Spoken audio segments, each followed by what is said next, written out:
Russia Ukraine war में बाजार गिरती है इतनी सी। इंडिया पाकिस्तान वॉर में बाजार गिरती है इतनी। यूएस ईरान वॉर में बाजार गिरती है इतनी। क्यों? Because it challenges the entire fundamental basis जिसके ऊपर नई रैली बनी थी। बट कितना, कब तक और इन्वेस्टर्स को कैसे सोचना चाहिए, चाहे आप एसआईपी वाले इन्वेस्टर्स हैं या वन टाइम ज्यादा पैसे लगाने वाले इन्वेस्टर हैं, आज हम मिलकर सोचेंगे। मैं हूं Furqan Punjani, CEO and founder of Investkar advisory, and to explain you all this let me take you to financial year 2022। हम इतना करीब थे डिफॉल्ट से। क्यों? क्योंकि ऑयल प्राइसेस चली गई थी अरब लाइट, जिसको हम फॉलो करते हैं, $125 पर, और हम थे फुल ग्रोथ फेज में। यानी हम चाह रहे थे कि जितनी ज्यादा इकोनॉमिक ग्रोथ आ सकती है उतनी आ जाए। और हम ग्रोथ कैसे खरीदते हैं? इंपोर्ट करके। उस साल $17 अरब से इंपोर्ट बढ़ी थी पाकिस्तान, और $17 अरब ही हमारा करंट अकाउंट डेफिसिट था। यानी आसान अल्फाज में, द गैप बिटवीन कितना डॉलर आया एंड कितना डॉलर गया। अब $17 अरब आएंगे कहां से? उधार से। बट उस वक्त पाकिस्तान को कोई नया उधार देने के लिए तैयार ही नहीं था। और जब लोगों को नजर आ जाए कि ये डॉलर की फाइनेंसिंग नहीं हो रही, तब अगला स्टेप आता है रुपया डिप्रिसिएशन। उन महीनों में रुपया डिप्रिशिएट होता है डॉलर के अगेंस्ट, यानी अपनी कदर लूज करता है 25%। और डॉलर डिप्रिसिएशन के बाद क्या होता है? महंगाई का एक तूफान। यानी ऑयल प्राइस तो महंगी थी ही, जिसकी वजह से चीजें महंगी हो ही रही थी। अब रुपया भी डिप्रिशिएट हो गया, यानी ये इंपैक्ट मल्टीप्लाई। और जब ये होता है तो स्टेट बैंक के कमरों में लाल लाइट्स जलना शुरू हो जाती हैं कि अब क्या करें? इंटरेस्ट रेट बढ़ाते हैं।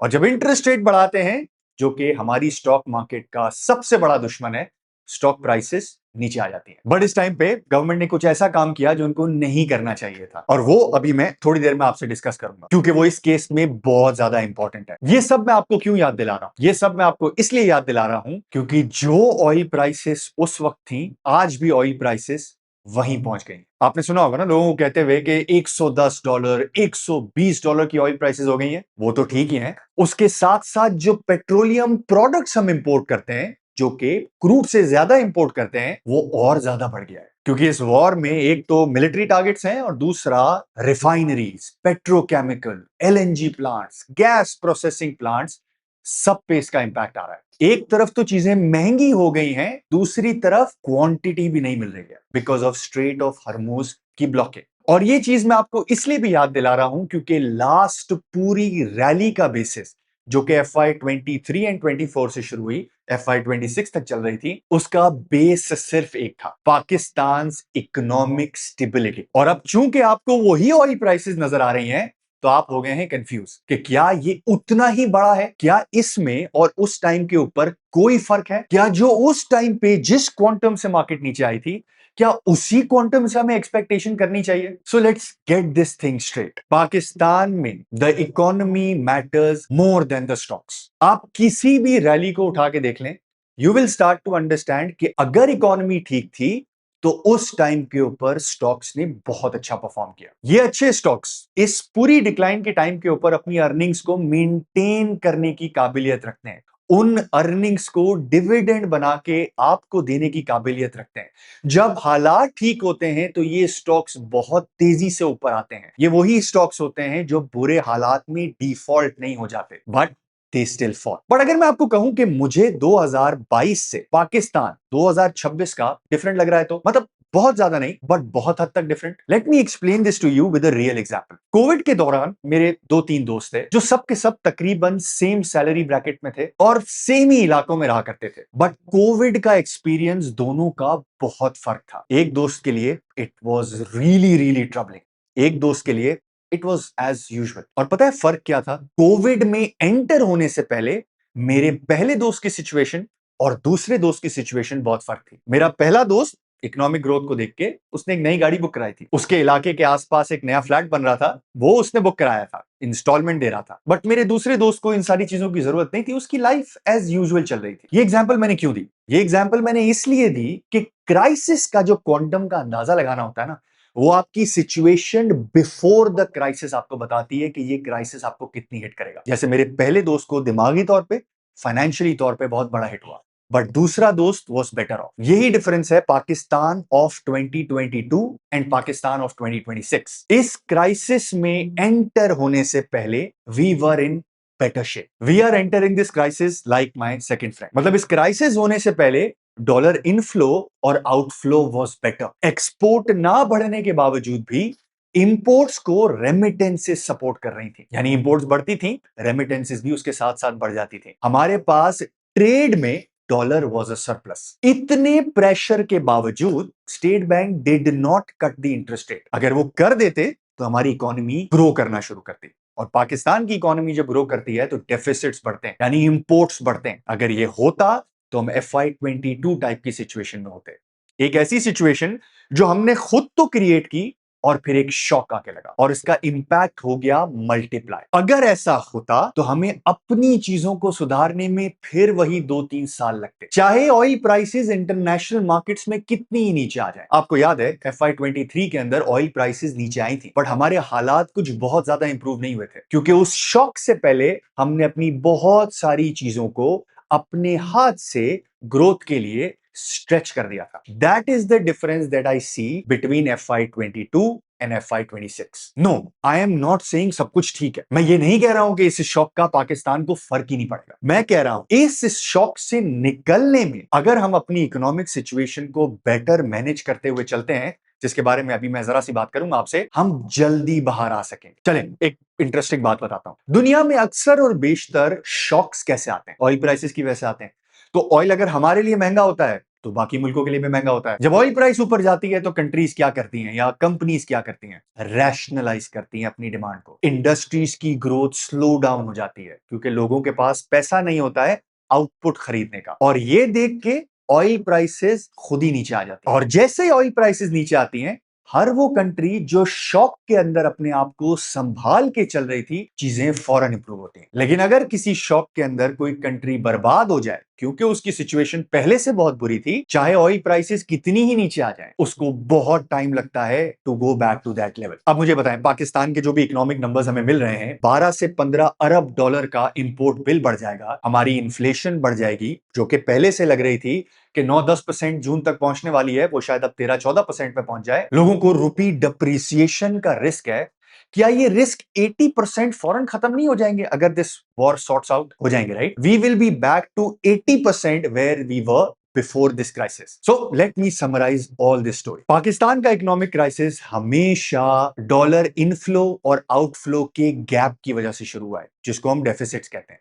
अब वो गैप हमारा खुद का क्रिएट किया भी हो सकता है और ग्लोबल शॉक की वजह से भी हो सकता है। जो हम खुद क्रिएट करते हैं, जैसे पिछले कुछ सालों में हमने क्रिएट किया है, उसको अनवाइंड होने में, ठीक होने में बहुत टाइम लगता है। एक्सटर्नल शॉक्स हिस्ट्री में बहुत लंबे लंबे देखे हैं, बट लेटली जो ऑयल प्राइस के रिस्क होते हैं वो कुछ टाइम में सॉर्ट हो जाते हैं। इस बार जब हम इस क्राइसिस में एंटर हो रहे हैं तो our economic situation is a little better than what it was in FY22। But इसका मतलब ये नहीं है कि पाकिस्तान पे इंपैक्ट नहीं आएगा। क्राइसिस कैसा भी हो, इंपैक्ट पाकिस्तान पर आता है, और अभी हम देख रहे हैं कि आना शुरू हो गया है। पाकिस्तान की रैली, स्टॉक मार्केट की रैली, हमेशा उस वक्त बनती है जब इकोनॉमिक सिचुएशंस बेटर होती हैं। गलती हम ये करते हैं कि without looking at the economic situations हम स्टॉक की अर्निंग्स को देखते हैं, यानी अच्छे स्टॉक्स और बुरे स्टॉक्स दोनों नीचे आते हैं।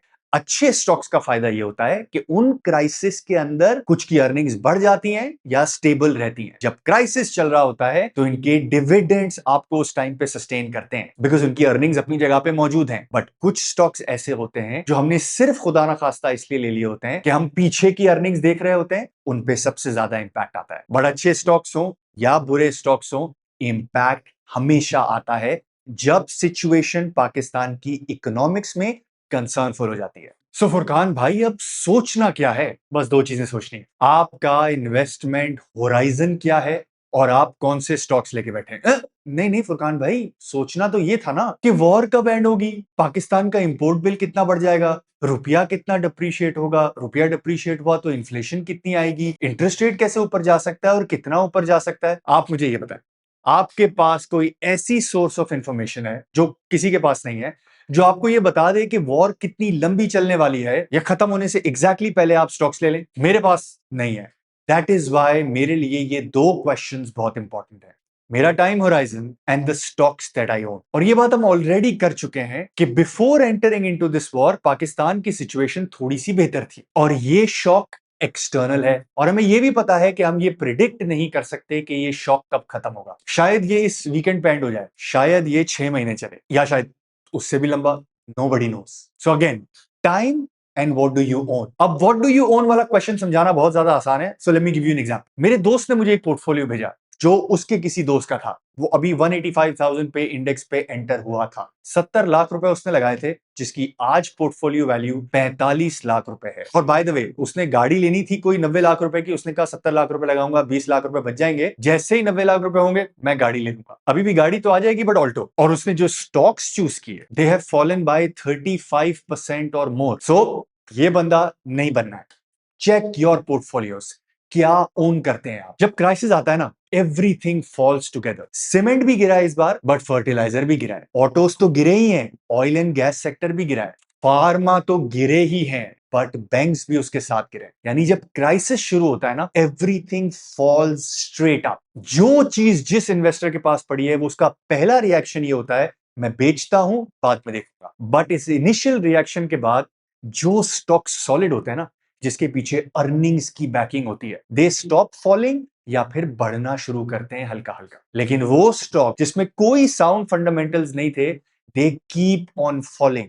अगर आपके पास ऐसे स्टॉक्स हैं, देन आपका रिटर्न या आपका decline is gonna be higher than the markets decline. So check your portfolios. अगर आपने कोई स्टॉक पंट के लिए लिया था, जहां अर्निंग्स नहीं थी लेकिन फ्यूचर में अर्निंग्स की एक्सपेक्टेशंस बहुत अच्छी थी, जिनको ज्यादा पी मल्टीपल मिल रहे थे इस अर्निंग पे बैक करने के लिए, उनका पी मल्टीपल सबसे ज्यादा डीरेट होगा, अगर ये वॉर उनके लिए बहुत भारी पड़ी तो, या ये वॉर बहुत लंबी पड़ गई तो। But genuine long term investors के लिए, जैसे मैं हमेशा से आपको बताता आया हूं, अगर आपका 3 से 5 साल का स्टॉक मार्केट का होराइजन नहीं है, you have to stay out of it. But अगर आपका होराइजन है, ये आपको बहुत हेल्प करने वाला है। अगर आप खुद स्टॉक पिकिंग कर रहे हैं, चूज स्टॉक्स जो कि सॉलिड हैं। We call them solid long growth stocks. ये पिछले डिक्लाइंस के अंदर भी थे, जिसमें डिक्लाइन आया, चीजें बेहतर हुई, बहुत तेजी से बढ़े, और इन डिक्लाइंस के अंदर भी आपके पास है। सिर्फ ये चीज चेक कर लें कि ये जो भी क्राइसिस सिचुएशन बन रही है, कहीं इसने इन कंपनीज के फंडामेंटल्स को तो चेंज नहीं कर दिया है, बुनियादें तो नहीं हिला दी हैं।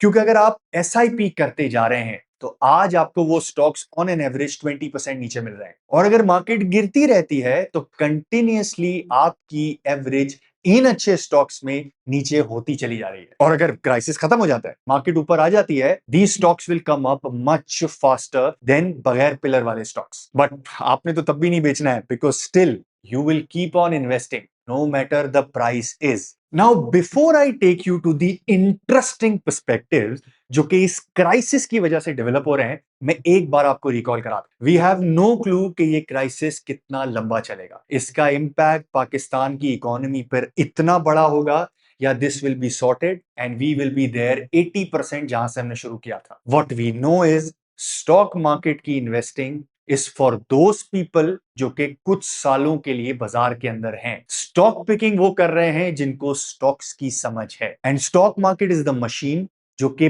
पैनिक लोगों से पैसा लेकर पेशेंट लोगों को देती है। Time for the interesting perspectives. In interesting perspective में सेक्टर्स के नाम मिलेंगे, स्टॉक्स के नाम मिलेंगे, but let's recall, this is not an advice to buy or sell. These are just the perspectives जिसको इन एंगल से देखा जाए तो काफी ज्यादा इंटरेस्टिंग स्टोरीज नजर आती हैं, क्योंकि हर क्राइसिस अपॉर्चुनिटी को ओपन करता है। ओनली फॉर दोज जो कि सोच के बैठे हैं, who are prepared to look at numbers। एक न्यूज आई कि government is looking at those commodities जो कि पाकिस्तान के अंदर सरप्लस हैं और हम उसको एक्सपोर्ट कर सकते हैं। गवर्नमेंट क्यों कर रही है ये? ताकि जो इंपोर्ट का बिल बढ़ने वाला है, उसकी कॉम्पनसेशन करने के लिए कुछ थोड़ा बहुत एक्सपोर्ट बढ़ जाए। तो अब सवाल ये आता है, कौन सी ऐसी कमोडिटीज है जिसको हमने लेटली देखा है कि सरप्लस में है एंड जिनकी प्राइसेस इंटरनेशनल मार्केट में बहुत बढ़ गई हैं? फर्टिलाइजर चेक किया आपने? अब ये इंटरेस्टिंग पर्सपेक्टिव सुने। As of last month Pakistani companies के पास 8.5 लाख टन का सरप्लस यूरिया पड़ा है। हम इस सेगमेंट के अंदर सेल्फ सफिशिएंट है, यानी लास्ट टाइम अगर यूरिया कंपनीज ने डिस्काउंट नहीं दिए होते तो आज भी इन्वेंट्रीज इनके पास खड़ी होती। और प्रोबेबली थोड़ी आज से ज्यादा ही होती। अब सोचें अगर गवर्नमेंट इस लिस्ट के अंदर यूरिया के बारे में सोचना शुरू करती है तो क्या होता है। अगर 10% ऑफ पाकिस्तान सप्लाई गवर्नमेंट सोचती है कि हम एक्सपोर्ट कर देते हैं, which becomes 6.5 lakh ton of urea, और अभी हमारे पास 8.5 लाख टन की इन्वेंट्री पड़ी है, तो एट करंट मार्केट प्राइसेस जो कि बहुत बढ़ गई हैं यूरिया की, $650 पर टन हो गई हैं, Pakistan can fetch around $450 million. Grand scheme of things में को बहुत बड़ा नंबर नहीं है, बट डिसेंट नंबर है। बट जब इसको आप कंपनीज पे अप्लाई करते हैं, माइंड विल बी ब्लोन। ये सुने, आज पाकिस्तान में यूरिया बिक रहा है $4,000 पर बोरी। अगर मैं एवरेज मार्जिन निकालूं उन कंपनीज का जिनको गैस महंगी मिलती है, वो 1500 से $1,600 पर बैग बनाते हैं प्रॉफिट मार्जिन। यानी इन कंपनीज के लिए भी यूरिया बनता है $2,500 का, राइट। आज आपको पता है इंटरनेशनल मार्केट में पाकिस्तान कन्वर्टेड यूरिया प्राइसेस कितनी चल रही हैं? $9,000 अ बोरी। यानी 4,000 में भी 1500 का नफा था, 9,000 में अगर एक कंपनी बेचती है तो नफा कितना बनता है? एक काम करें, कोई भी यूरिया कंपनी उठाएं, ये सोचें कि अपने प्रोडक्शन का अगर वो 10% एक्सपोर्ट कर देती है, 9,100 पर मल्टीप्लाई करें, इंपैक्ट निकालें, पर शेयर अर्निंग्स निकालें, और कमेंट में आके मुझे बताएं कितना इंपैक्ट बनता है। वो नंबर देख के आप शॉक हो जाएंगे, और वो शॉकनेस आपने मुझे कमेंट्स में बताया। आई am not saying this will happen. मुझे नहीं पता है कि गवर्नमेंट उस लिस्ट के अंदर यूरिया को डालती है कि नहीं डालती है।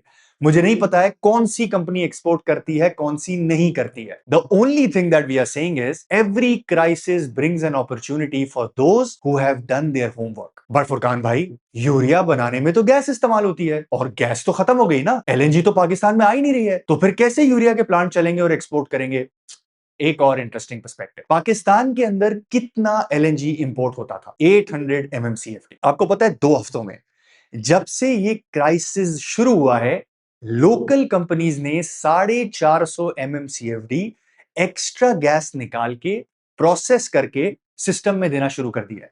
ये गैस एलएनजी से बहुत सस्ती है, और ये गैस इसलिए ये कंपनीज नहीं निकाल पा रही थी बिकॉज एलएनजी इतना ज्यादा था जिसके पैसे देना हमें जरूरी थे, महंगा खरीदना पड़ रहा था, बट खरीदना पड़ रहा था। हम मना नहीं कर सकते कि हम आपसे गैस नहीं ले सकते। नाउ एलएनजी इज क्लोज्ड, और ये कंपनीज वो प्रोडक्शन जिसपे ढक्कन लगा के बैठी हुई थी सप्लाई कर रही हैं। कंपनी वाइज ऐसे ही मैं नंबर शेयर कर रहा हूं आपके साथ। ओजीडीसी 160 MMCFD ज्यादा गैस बेच रही है अपने पूरे फाइनेंशियल ईयर के मुकाबले, यानी लास्ट फाइनेंशियल ईयर में जितना बना रहे थे उससे 160 MMCFD ज्यादा। पीपीएल के लिए नंबर है 61 MMCFD, और मारी के लिए नंबर है 73 MMCFD। ये वो गैस है जो पड़ी हुई थी, एक्सप्लोर करके बैठे थे बट बेच नहीं पा रहे थे। ये वो डेटा नहीं है जो सिर्फ मेरे पास है और किसी के पास नहीं है, ये पब्लिक अवेलेबल डेटा है जो मैंने ऑप्टिमस की रिसर्च रिपोर्ट से लिया है। ना 800 आती थी, 450 यहां से कवर हो गए। अगर ये चलती रहती है पूरे साल तो 350 MMCFD रह गई। अब ये 350 MMCFD कैसे पूरा होगा? उसमें से 200 से 300 MMCFD पावर प्लांट्स यूज करते थे, जो मजबूरी थी, बिकॉज हमें वो गैस यूज करनी है, और किसको देंगे? वो माइनस करते हैं तो बचता है 100 से 150 MMCFD। सीएनजी यूज करता था 40-50 MMCFD, बचता है 100 MMCFD, जिसकी कमी हमें होगी। बट आगे समर मंथ्स हैं, demand from domestic side will also come down, so this is not as big a problem। और अभी मैं बताता हूं क्यों ये हमारे लिए अपॉर्चुनिटी बन गई बट शायद किसी के लिए अपॉर्चुनिटी नहीं बनी। But again, I am not asking you to buy these companies, I am just saying every crisis opens up an opportunities for a few companies, और वो देखते कैसे हैं उसकी एग्जांपल मैं दे रहा हूं आपको। अभी मैंने गैस की बात की थी, राइट? आपको पता है पाकिस्तान जितनी ही एलएनजी और कौन इंपोर्ट करता है? अंदाजन बांग्लादेश। और आपको पता है पाकिस्तान में हाइड्रोजन पेरोक्साइड सबसे ज्यादा कौन बेचता है? बांग्लादेश। हमारे पास तो ये गैस थी जिसको हमने बहुत हद तक रिप्लेस कर दिया, पर आपको पता है बांग्लादेश इस वक्त स्पॉट पे एलएनजी खरीद रहा है, which is much expensive than long term contracts. Hydrogen peroxide बनाने के लिए गैस की रिक्वायरमेंट होती है। अब मुझे एक बात बताएं, बांग्लादेश के प्रोड्यूसर्स महंगी गैस लेके क्या सस्ता हाइड्रोजन पेरोक्साइड बना पाएंगे? हो सकता है ना बना पाए। अगर नहीं बना पाएंगे तो क्या वो एक्सपोर्ट कर पाएंगे उसी रेट के ऊपर जिस रेट पे पहले करते थे? तो क्या अगर वो नहीं कर पाएंगे तो जो पाकिस्तान में हाइड्रोजन पेरोक्साइड कंपनीज बनाती हैं उनके लिए ये बेटर ऑफ होगा या worse off? This is just one example, एक प्रोडक्ट की। ऐसी बहुत सारी एग्जांपल्स हैं, बट देखना कैसे है ऐसे देखना है। Once again, no buy call on any company, which is trying to explain interesting perspective जो ये क्राइसिस क्रिएट कर रहा है। बट आपने सिर्फ मेरे इंटरेस्टिंग पर्सपेक्टिव को देख के रुकना नहीं है। बाय द वे, 2 बाकी हैं भी इंटरेस्टिंग पर्सपेक्टिव्स, बट आपके दिमाग में अगर ऐसा कोई इंटरेस्टिंग पर्सपेक्टिव है तो जरूर कमेंट में मुझे बताएं। इसी तरह ट्रांसपोर्टेशन के नंबर्स उठा के देखें। पाकिस्तान की कंपनीज को सबसे ज्यादा हिट कौन सी चीज करती है? इंपोर्ट्स। वो हमारी कंपनीज को प्राइस लॉक रखते हैं, मतलब इंपोर्ट की प्राइस से ऊपर लोकल कंपनीज नहीं बेच सकती। इंपोर्ट कैसे होता है? यूजुअली सी रूट के थ्रू, यानी साउथ में माल उतरता है और पाकिस्तान के अंदर जहां पॉपुलेशन है which is one the south, but more importantly north Punjab, यहां से माल निकल के पंजाब तक जाता है। राइट? अब मेरे साथ सिर्फ ट्रांसपोर्टेशन की एक छोटी सी एग्जांपल स्टडी करें। एक ट्रक है जिसमें 20 टन माल जाता है। वो ट्रक 1 लीटर डीजल में 2.5 किलोमीटर चलता है। कराची से लाहौर का डिस्टेंस है 1200 किलोमीटर, यानी उसको ये डिस्टेंस पूरा करने के लिए 480 लीटर ऑफ डीजल चाहिए। Correct? Simple maths. Just as an example, इस क्राइसिस से पहले डीजल कितने का था? 255 रुपए लीटर। आज कितने का है? 335 रुपए। और बाय द वे, इसमें भी एक टेम्परेरी रिलीफ दिया हुआ है गवर्नमेंट ने, यानी 70 रुपए की प्राइसेस 335 से ज्यादा होनी चाहिए थी, वो भी अभी ऐड नहीं है इसमें। आई एम अज्यूमिंग कि जो गवर्नमेंट ने पहले गलती की थी FY22 के अंदर, जहां पे सब्सिडीज देती थी गवर्नमेंट ऑन पेट्रोल और डीजल, गवर्नमेंट इसको खत्म कर देगी। तो डीजल की प्राइस बनेगी 430 440 रुपए।